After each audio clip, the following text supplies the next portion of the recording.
এখানে আমরা graph related খুবই সহজ এবং খুবই গুরুত্বপূর্ণ একটা কনসেপ্ট নিয়ে আলোচনা করব। তো আমরা প্রথমত আমাদের প্রশ্নটা একটু ভালো করে দেখে নেব। এখানে দেখতে পাচ্ছি বলা হয়েছে, আমরা একটু এটাকে অ্যানালাইজ করার চেষ্টা করি যে নিম্নে বর্ণিত ফাংশনটির লেখচিত্র অঙ্কন করো এবং ডোমেন এবং রেঞ্জ নির্ণয় করো। দেখেন ভাই, ডোমেন কি, রেঞ্জ কি, ফাংশন কি, এগুলো নিয়ে আমরা আমাদের প্রিভিয়াস ক্লাসগুলোতে আলোচনা করে ফেলেছি। সো এগুলো নিয়ে আমরা এখন আলোচনা করব না, আমরা সরাসরি প্রবলেমটাকে সলভ করার চেষ্টা করব। সো এখানে একটা ফাংশন দেওয়া আছে এফ অফ এক্স ফাংশন। এখন এই এফ অফ এক্স এর ফাংশনের মান এক্স স্কোয়ার হবে যখন এক্স এর মানটা 0 থেকে বড় হবে। দেখেন, আমি কিন্তু ব্যবধির একটা ক্লাস আপনাদেরকে দিয়েছিলাম, যেখানে ব্যবধি কনসেপ্টটা আপনাদেরকে ডিটেলস বুঝিয়েছিলাম। সেইটা কিন্তু আপনাদের এখানে কাজে লাগবে। তারপর এফ অফ এক্স এর মান এক্স হবে যখন এটা এরকম, মানে শর্তটা হচ্ছে 0 থেকে শুরু হয়ে 1 পর্যন্ত হবে। 0 থেকে শুরু হয়ে 1 পর্যন্ত। একটু বুঝি আমরা এইটার মানে কি। এইটার মানে হচ্ছে এক্স এর ভ্যালু 0 থেকে ছোট। তাহলে 0 কি এখানে আছে?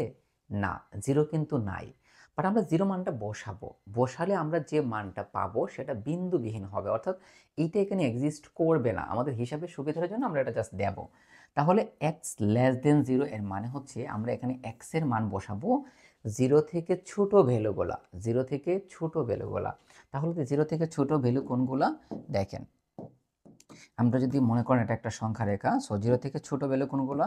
এটা মনে করেন 0, তাহলে -1, -2, -3, এগুলো হচ্ছে আমাদের 0 থেকে ছোট ভ্যালু। তো এটা ছোট হতে হতে হতে হতে এটা মাইনাস ইনফিনিটির দিকে ধাবিত হবে। তার মানে প্রথম শর্তে এক্স এর ভ্যালুটাকে আমরা, বা প্রথম শর্তে এক্স এর ভ্যালুর সময় আমরা মানগুলো বসাবো এরকম, যে প্রথমে এই যে এক্স এর মান, এক্সটা কিন্তু ডোমেন, আপনাকে মনে রাখতে হবে এক্স এর যে মানগুলো আপনি পাবেন সেগুলোই হচ্ছে আপনার ডোমেন। আর এফ অফ এক্সকে যদি আমরা ওয়াই বলি, তাহলে ওয়াই এর যে মান আপনি পাবেন সেটা হচ্ছে আসলে রেঞ্জ। ঠিক আছে, তার মানে আপনি যে মানগুলো এখানে ইনপুট করবেন, যে মানগুলো আপনি দিবেন সেগুলো হচ্ছে ডোমেন। তাহলে এখানে এক্স এর যে মানগুলো আমরা বসাবো সেগুলো হচ্ছে ডোমেন, আর এক্স এর মান বসানোর ফলে আমরা যে মান পাবো সেটা হচ্ছে রেঞ্জ। ঠিক আছে, আচ্ছা। আর এখানে আরেকটা বিষয় আপনাকে অবশ্যই বুঝতে হবে, সেটা হচ্ছে এই যে এফ অফ এক্স, আচ্ছা এফ অফ এক্সকে যদি আমরা ওয়াই ধরি, তাহলে Y equal to x square, এটা কিন্তু একটা প্যারাবোলার সমীকরণ। এটা হচ্ছে একটা প্যারাবোলা। প্যারাবোলা মানে কি? পরাবৃত্ত। এটা হচ্ছে একটা পরাবৃত্তের সমীকরণ। এটা কিন্তু পরাবৃত্তের সমীকরণ, কারণ আমরা জানি যে Y equal to 4ax square, sorry, হ্যাঁ। সো এই টাইপের যে সমীকরণগুলো সেগুলো হচ্ছে পরাবৃত্তের সমীকরণ। তাহলে Y equal to x square, Y equal to x square একটা পরাবৃত্তের সমীকরণ।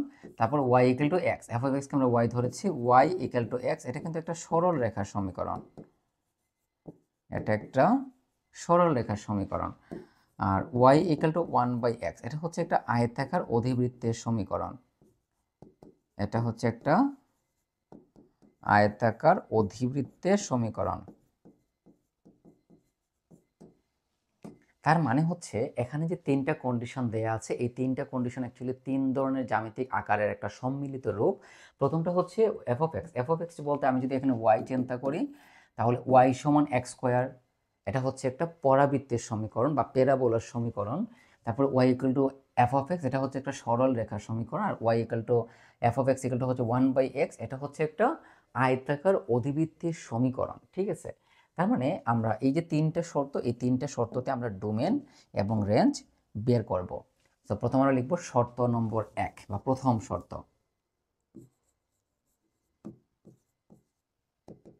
শর্ত 1।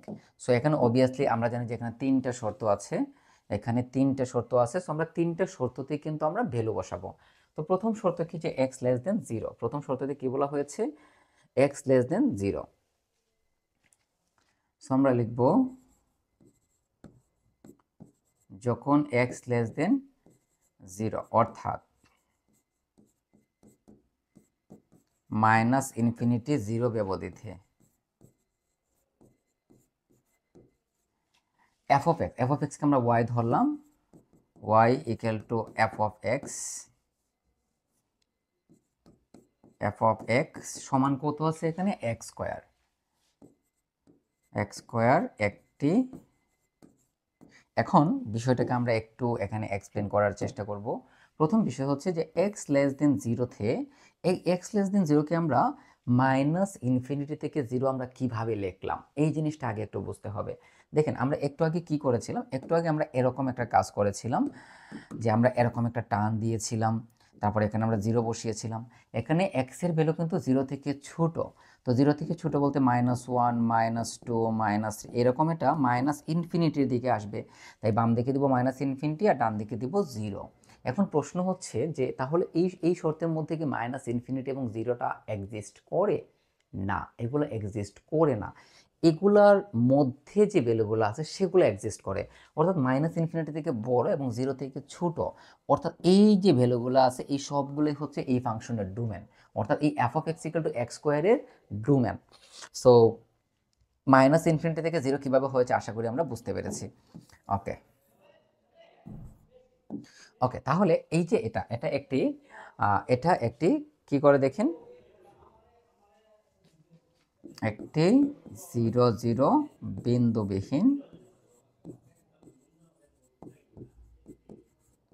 বিন্দুবিহীন এবং দেখেন জিরো থেকে ছোট, তো জিরো থেকে ছোট আমরা নিলাম 1। যদি আপনি এক্সের ভ্যালু 1 বসান, দেখেন আচ্ছা এটা একটু বুঝেন জিরো জিরো কীভাবে হলো।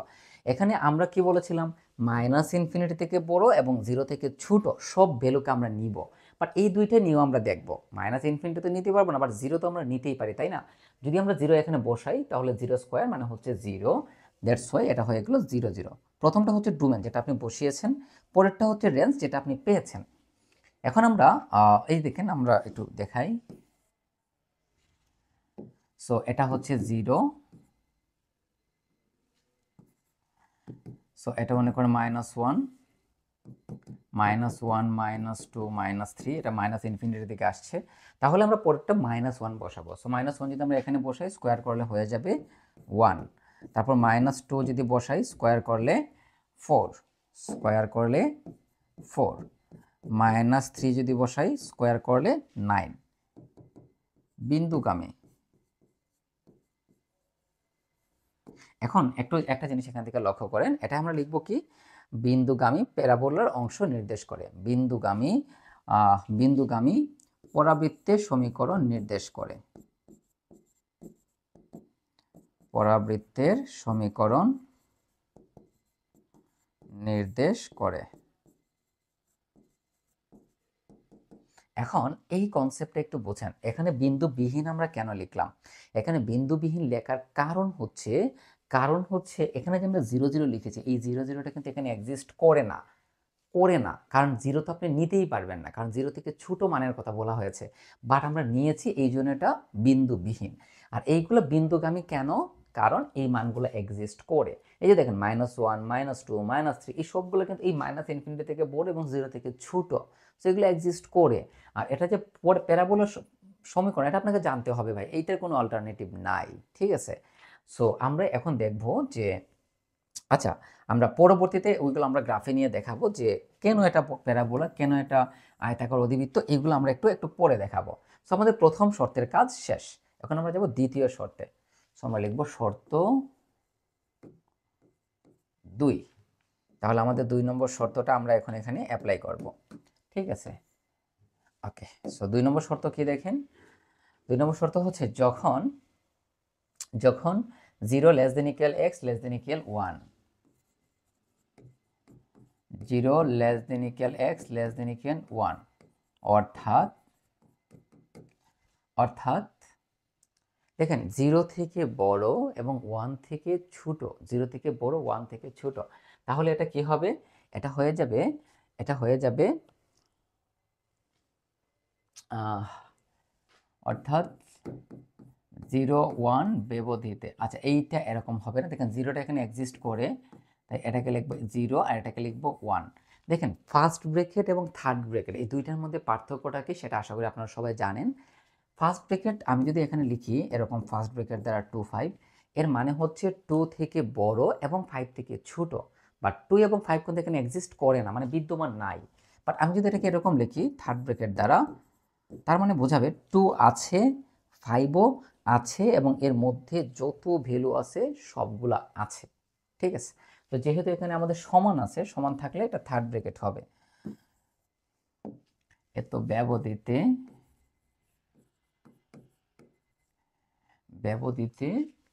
y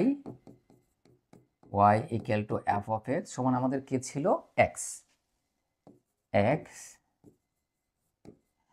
একটি, এখন আসেন 0 এবং 1 আমরা প্রথমে বসাবো 0। যদি আমরা 0 বসাই, দেখেন এখানে যদি আমরা 0 বসাই তাহলে এটাও হবে 0। তারপর হচ্ছে যদি আপনি 1 বসান তাহলে হচ্ছে 1, 0 বসালে 0, 1 বসালে 1। 1 প্রান্ত বিন্দু দ্বারি। আচ্ছা, এখানে প্রান্ত বিন্দুর কথা বলা হয়েছে। প্রান্ত বিন্দুধারী সরল রেখার সমীকরণ নির্দেশ করে। প্রান্ত বিন্দুধারী, আমি একটু লিখি, সরল রেখার সমীকরণ নির্দেশ করে। প্রান্ত বিন্দুধারী সরল রেখার সমীকরণ নির্দেশ করে। এখন প্রশ্ন হচ্ছে যেটা প্রান্তবিন্দু কেন? প্রান্তবিন্দু এই কারণ হচ্ছে এই মানগুলো এক্সিস্ট করে। এই যে আমরা 0 নিলাম, এই 0টা কিন্তু এক্সিস্ট করে, কারণ আমাদের শর্তটা কি দেখেন, আমাদের শর্তটাকে যদি আমরা এরকম বোঝানোর চেষ্টা করি, মনে করেন এটা হচ্ছে আমাদের একটা শর্ত, এটা মনে করেন আমাদের সংখ্যা রেখা 0, সো এটা হচ্ছে 1, এটা মনে করেন -1। তাহলে 0, দেখেন 0 less than equal x less than equal 1, অর্থাৎ এক্স এর মান 0 থেকে শুরু হয়, অর্থাৎ এই মানটা এক্সিস্ট করে। সো এটাকে এভাবে আমরা বৃত্ত ভরাট করে দিলাম 1 অথবা 1 থেকে ছোট, তার মানে 1টাকেও আমরা বৃত্ত ভরাট করে দিব। তারপরে এর ভেতরে সকল এরিয়া এখানে নির্দেশ করে, এর ভেতরে সকল এরিয়া আছে। তার মানে 0 যেহেতু আছে, মানে এটার প্রথম যে পয়েন্টটা যেহেতু এখানে এক্সিস্ট করে, শেষের পয়েন্টও যেহেতু এক্সিস্ট করে, দ্যাটস ওয়াই এটা হয়ে যাবে প্রান্ত বিন্দু ধারী, কারণ প্রান্ত বিন্দুটা এখানে এক্সিস্ট করে। কিন্তু এখানে দেখেন, এখানে তো কোনো প্রান্ত বিন্দুই নেই, কারণ এখানে তো যে লিমিটটা দেওয়া আছে বা যে ব্যবধিটা দেওয়া আছে, এখানে কোনো নির্দিষ্ট পয়েন্ট নাই যেখান থেকে আপনি শুরু করেছেন বা যেখান থেকে আপনি শেষ করেছেন, এরকম কিন্তু কোনো পয়েন্ট নাই। কারণ এটা দ্বারা বোঝানো হয়েছে -ইনফিনিটি থেকে বড়, 0 থেকে ছোট। তার মানে এখানে কোনো ফাইনাইট পয়েন্ট, সসীম পয়েন্ট নাই, দ্যাটস ওয়াই এখানে কোনো প্রান্তবিন্দু শব্দটা আসবে না। সো আমাদের শর্ত 2 শেষ। এখন আমরা দেখাবো শর্ত 3। সো আমরা কি লিখব, শর্ত 3। সো আমাদের 3 নম্বর শর্তটা আমরা কি আছে দেখবো একটু, যে f of x equal to 1/x। আচ্ছা, এখন ব্যবধিটা কি, x greater than 1। সো আমরা লিখব যখন x greater than 1, অর্থাৎ দেখেন x এর মান 1 থেকে বড়। আচ্ছা, এটাকে আমরা একটু বোঝার চেষ্টা করি। সো মনে করেন x এর মানটা হচ্ছে 1 থেকে বড়, 0, 1, 2। আচ্ছা, 1 থেকে বড় মানে হচ্ছে 1 কিন্তু এখানে নাই, তার মানে এই ডান দিকে যাবে, অর্থাৎ 2, 3, 4, 5 এরকম এটা চলতেই থাকবে। তার মানে এটাকে যদি আমরা ব্যবধি আকারে লিখি তাহলে 1 আর এটা হয়ে যাবে ইনফিনিটি, কারণ 1টাও কিন্তু এখানে নাই, 1 থেকে বড়, তাই দুইটাই হয়ে যাবে ফার্স্ট ব্র্যাকেট। আর ইনফিনিটির সাইডে সবসময় ফার্স্ট ব্র্যাকেট হবে, কারণ ইনফিনিটি বলতে আসলে পৃথিবীতে কোনো কিছু নাই, এটা জাস্ট আমাদের একটা ধারণা যে এর আগ পর্যন্ত আমরা বাস্তব মান পাবো। ওকে, তাহলে এটাকে আমরা কি লিখতে পারি, এটা হয়ে যাবে এরকম। তাহলে ব্যবধিতে y equal to f of x equal টু 1/x একটি। এখন যদি আমি পয়েন্টগুলো বসাই তাহলে দেখেন, প্রথমত আমরা 1 বসাবো, এখানে যদি 1 বসাই তাহলে হচ্ছে 1 যদি আমরা বসাই তাহলে 1/1 মানে 1। সো এটা হবে কি, বিন্দুবিহীন। আচ্ছা, বিন্দুবিহীন কেন, দেখেন 1 থেকে বড়, তার মানে 1 কিন্তু এখানে নাই, বাট আমরা 1 বসিয়েছি। যখন আমরা 1কে ইনপুট হিসেবে বসালাম তখন আমরা আউটপুট হিসেবে আবার 1 পেলাম। তার মানে এই যে বিন্দুটা, এটা কিন্তু থাকবে না, কারণ 1 যেহেতু নাই, ইনপুটটাই যেহেতু আমাদের এরিয়ার মধ্যে নাই, তাহলে আউটপুটটা তো আসার প্রশ্নই আসে না। সো এটা হচ্ছে বিন্দুবিহীন। এবং বাকি যেগুলো বলা হবে, অর্থাৎ এবং এখন 1 থেকে বড় মান নেন, মনে করেন 2 যদি আমরা নেই তাহলে 1/2, যদি আমরা 3 নেই তাহলে 1/3, যদি 4 নেই তাহলে 1/4 এগুলা কিন্তু থাকবে। সো এগুলো হবে কি বিন্দুগামী, বিন্দুগামী আয়তাকার, বিন্দুগামী আয়তাকার অধিবৃত্ত, আমরা একটু লিখি, আয়তাকার অধিবৃত্ত নির্দেশ করে। ওকে, তো প্রাথমিকভাবে হচ্ছে আমরা আমাদের 3টা কন্ডিশন আমরা বসিয়ে দিলাম। এখন প্রশ্ন হচ্ছে যে তাহলে এই প্রত্যেকটার ক্ষেত্রে ডোমেন কি হবে, প্রত্যেকটার ক্ষেত্রে রেঞ্জ কি হবে, এবং টোটাল ফাংশনের ডোমেন কি হবে এবং রেঞ্জ কি হবে। সো আমরা লিখবো এখন আয়তাকার স্থানাঙ্কের,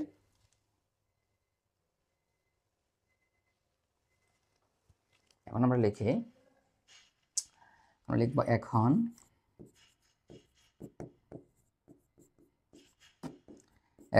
আয়তাকার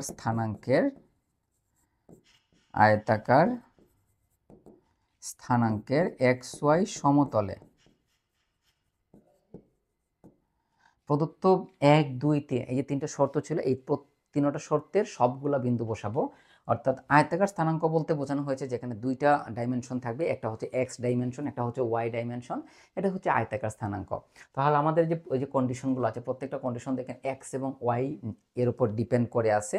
সো এটা হচ্ছে একটা আয়তাকার স্থানাঙ্ক। তো আয়তাকার স্থানাঙ্কের XY সমতলে উল্লেখিত বিন্দুগুলোই আপনি চাইলে মেনশন করতে পারেন, যে শর্ত 1, শর্ত 2, শর্ত 3 এর বিন্দুগুলো বসিয়ে, তো বিন্দুগুলো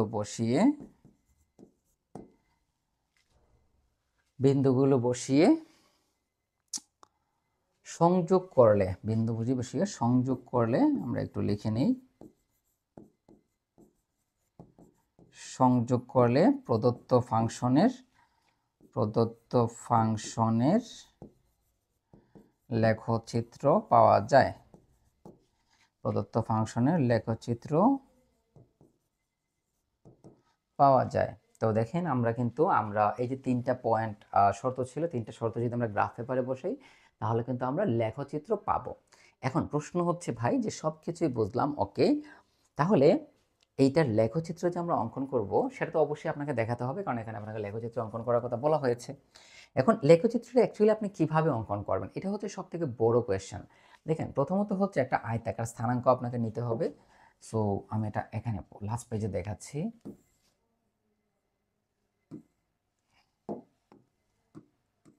সো এখানে আমি একটা আয়তাকার স্থানাঙ্ক নিলাম, এটা হচ্ছে একটা আয়তাকার স্থানাঙ্ক, মনে করেন এক্স অক্ষ, এটা হচ্ছে ওয়াই অক্ষ আমরা নিয়ে নিলাম, ঠিক আছে। এখন এই যে পয়েন্টগুলো আপনি নিয়েছেন, প্রথমটা হচ্ছে 0 0 0 0 তো আমরা জানি, -1 1 -2 4, এইগুলো আমরা একটু বসাবো।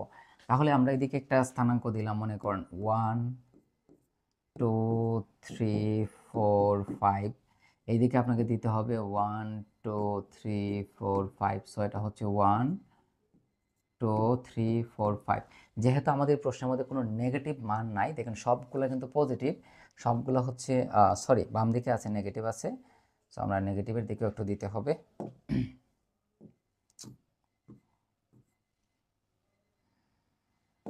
আমরা এটাকে আর একটু এদিকে বর্ধিত করতে হবে, কারণ এখানে ঋণাত্মক মানও আছে। সো এটা মনে করেন -1 -2 -3। ওকে, আপনি চাইলে নিচের দিকেও দিতে পারেন, থাক নিচের দিকে আর দেওয়ার আমাদের দরকার নাই। এখন আমাদের যে বিন্দুগুলা ছিল সেই বিন্দুগুলো আমরা এখানে একটু বসাবো। তাহলে বিন্দুগুলো কিভাবে বসাবো একটু দেখি আমরা। তো প্রথম বিন্দুটা কি ছিল দেখেন, -1 1, 0 0 বসানোর দরকার নাই, -1 1 -2 4 -3 9। আচ্ছা দেখেন -1 1 এটা হচ্ছে এইটা, -2 4, তো -2 4 কিন্তু এটা এই দিকে আসবে, এইখানে এই বরাবর চলে আসলে এখানে হচ্ছে আপনার 4, এটা হচ্ছে 4। ওকে, আরেকটা হচ্ছে -3 নিলে হচ্ছে 9। সো অনেক উপরে 9 হবে, আমি ধরে নিলাম এটা এখানে অনেক উপরে 9। আচ্ছা এটাকে আমরা যদি একটু মুছে দিই, এটাকে আমরা একটু বর্ধিত করি।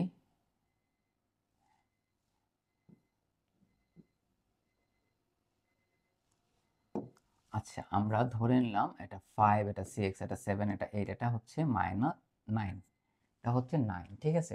সো এগুলোকে আমরা যোগ করলে কিন্তু আমরা একটা গ্রাফ পাবো, এটা যোগ করলে আমরা একটা গ্রাফ পাবো। ওকে, তারপরে এগুলোতে আমরা এটা কিন্তু আরও আছে, এটা কিন্তু শেষ না। দেখেন এখানে ডট ডট দেওয়ার মানে হচ্ছে, এখানে ডট ডট দেওয়ার মানে হচ্ছে এরপরে যদি আপনি -4 বসান 16, -5 বসান 25, এরকম আপনি আরও অনেক মান পেছনে পেয়ে যাবেন। তো এইগুলো শেষ, এখন আমরা পরেরগুলো বসাবো। তো এটা হচ্ছে 0 0 0 এবং 1 1। তো দেখেন 1 1 বলতে হচ্ছে এই জায়গাতে একটা পয়েন্ট থাকবে। আচ্ছা, এগুলোকে যদি আমি একটু যোগ করে দিই,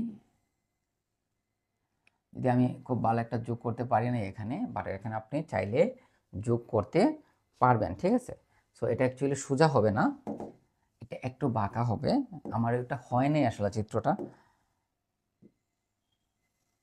এরকম হবে, এরকম একটা মান হবে।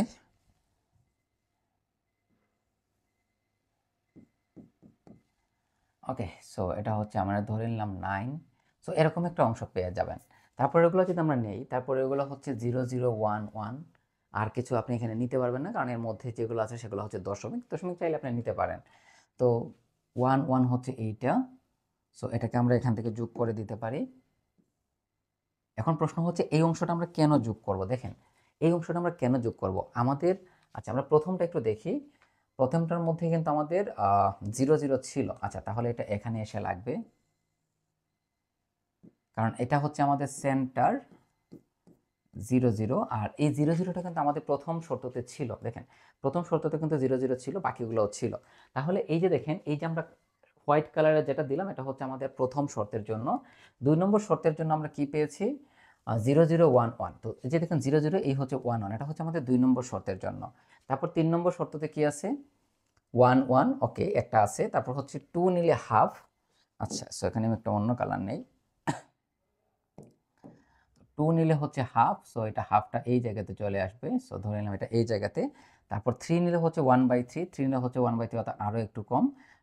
4 নিলে হচ্ছে 1/4, অর্থাৎ আরও একটু কম, অর্থাৎ এটা কমতে থাকবে, কমতে থাকবে এটা। সো এটাকে যদি আমরা এভাবে অঙ্কন করি তাহলে এটা এরকম হবে। এটা কমতে থাকবে, কিন্তু এটা একেবারে নিচের দিকে যেতে থাকবে, যত সময় যাবে এটা যেতে থাকবে। কিন্তু কখনোই কিন্তু এটা এই যে এক্স অক্ষ, এই এক্স অক্ষকে স্পর্শ করবে না। এখন এইটি হচ্ছে আমাদের এটার সমাধান। এটা আশা করি আমরা বুঝতে পেরেছি। এখন এটার আমরা কিন্তু লেখচিত্র অঙ্কন করেছি, গুড। এখন আপনাকে কি করতে হবে? এখানে পয়েন্টগুলো কিন্তু লিখে দিতে হবে। এটা হচ্ছে আমাদের -1 1। দেখেন এই লেখাটাকে আর একটু ছোট করতে হবে, অবশ্যই ছোট করতে হবে। সো এটা হচ্ছে -1 1। তারপরটা কত জানিয়েছিলাম তো ভুলেই গেলাম। তারপরটা হচ্ছে -2 নিলে 4। সো দেখেন -2 4, এটা হচ্ছে এই পয়েন্ট। -2 4, এটা হচ্ছে -3 9। ওকে, এটা হচ্ছে 1 1। তারপর এটা হচ্ছে 2 হাফ, 3 1/3, 4 1/4। এভাবে এই মানগুলো কিন্তু চলতেই থাকবে, এইভাবে এটা চলতেই থাকবে। সো আমাদের সব কাজ শেষ। এখন আমরা লিখব ফাংশনটির ডোমেন এবং ফাংশনটির রেঞ্জ। ফাংশনটির ডোমেন এবং ফাংশনটির রেঞ্জ কিন্তু এখন আমাদের বের করা বাকি, আমরা শুধু লেখচিত্র অঙ্কন করেছি। সো আমরা লিখব, আচ্ছা এটাকে আমরা একটু ছোট করে দিই, যেহেতু কাজ শেষ আশা করি আপনারা বুঝতে পেরেছেন। সো আমরা লিখব, সুতরাং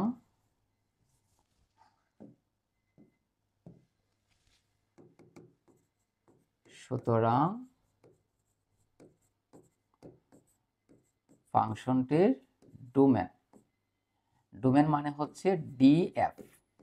ডিএফ, ডি মানে হচ্ছে ডোমেন, এফ মানে হচ্ছে ফাংশন, অর্থাৎ এই ফাংশনের ডোমেন। তাহলে এই ফাংশনের ডোমেনটা আমরা কিভাবে বের করব একটু আমরা বুঝি। ডোমেন মানে কি? ডোমেন মানে হচ্ছে যে মানগুলো আপনি দিতে পারবেন বা যে মানগুলো আপনি বসাতে পারবেন সেগুলো হচ্ছে ডোমেন, ঠিক আছে। এখন আমরা একটু শর্তগুলো দেখি। দেখেন প্রথম শর্তের মধ্যে দেখেছি এক্স এর মান 0 থেকে ছোট।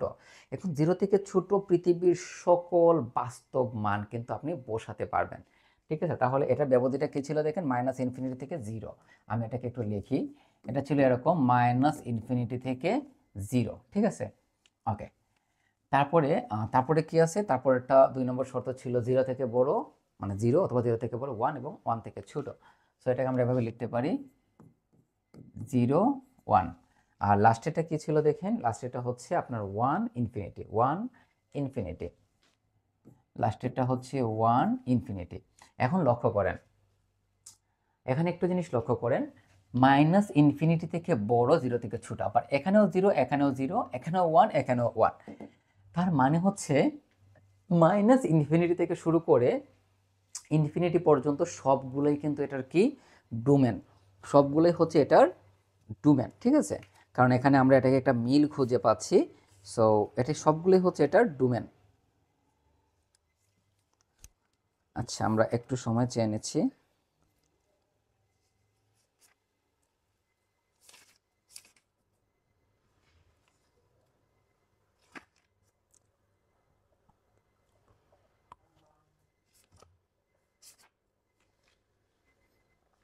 এবং এখানে আমরা এই ইউনিয়ন দ্বারা এটাকে যুক্ত করে দিব, তাহলে এটার ডোমেন হয়ে যাবে মাইনাস ইনফিনিটি থেকে ইনফিনিটি, আর এই মাইনাস ইনফিনিটি থেকে ইনফিনিটি মানেই হচ্ছে এই আর, অর্থাৎ বাস্তব সংখ্যা। দেখেন মাইনাস ইনফিনিটি থেকে ইনফিনিটির বলতে আসলে কি বোঝানো হয়, দেখেন আমরা ধরে নিলাম এটা হচ্ছে একটা বাস্তব সংখ্যার সেট, তাহলে এদিকে হচ্ছে মাইনাস ইনফিনিটি আর এদিকে আমরা কি লিখি প্লাস ইনফিনিটি। তার মানে এই লাইনের মধ্যে যা থাকবে সেই সব কিছুই হচ্ছে বাস্তব সংখ্যা, সব কিছুই হচ্ছে বাস্তব সংখ্যা। সো এটার ডোমেন হচ্ছে বাস্তব সংখ্যা, মানে পৃথিবীর সকল বাস্তব সংখ্যাই হচ্ছে এটার ডোমেন। এখন আমরা বের করব রেঞ্জ, আমরা লিখব সুতরাং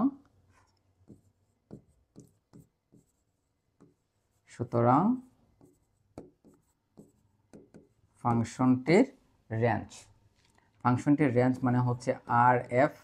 এই আর বলতে রেঞ্জ বোঝায়, এই আর বলতে রিয়েল নাম্বারের সেটকে বোঝায়, ঠিক আছে?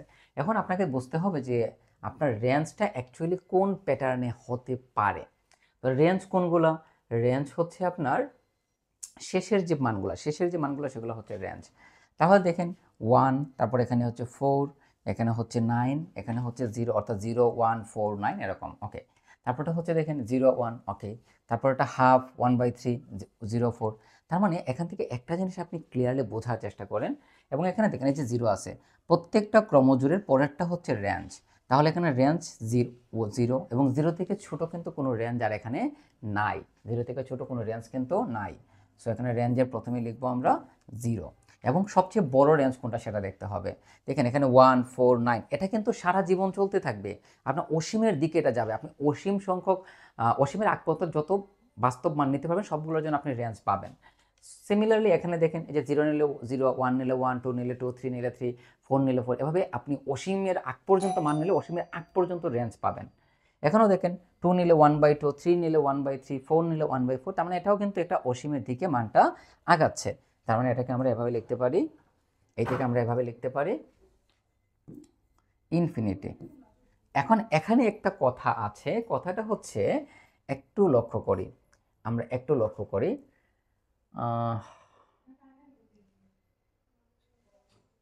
আচ্ছা, এখানে একটা জিনিস আপনি যদি খেয়াল করেন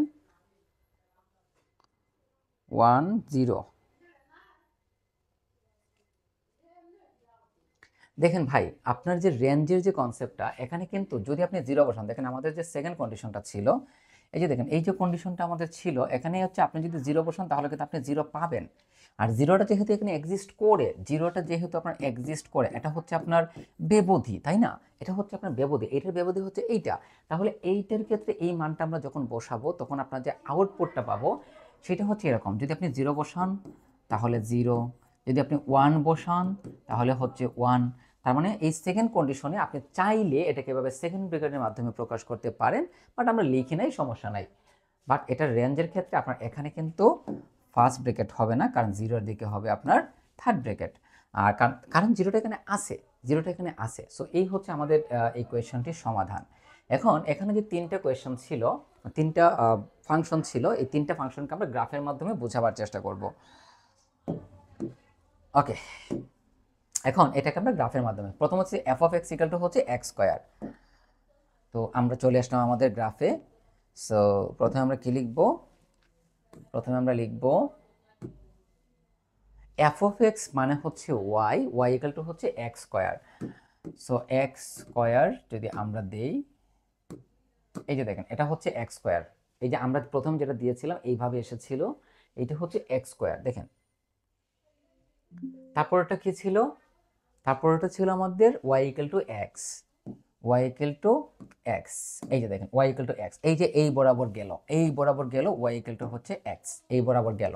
তারপরটা ছিল ওয়াই ইকুয়াল টু 1/x, so 1 divided by x.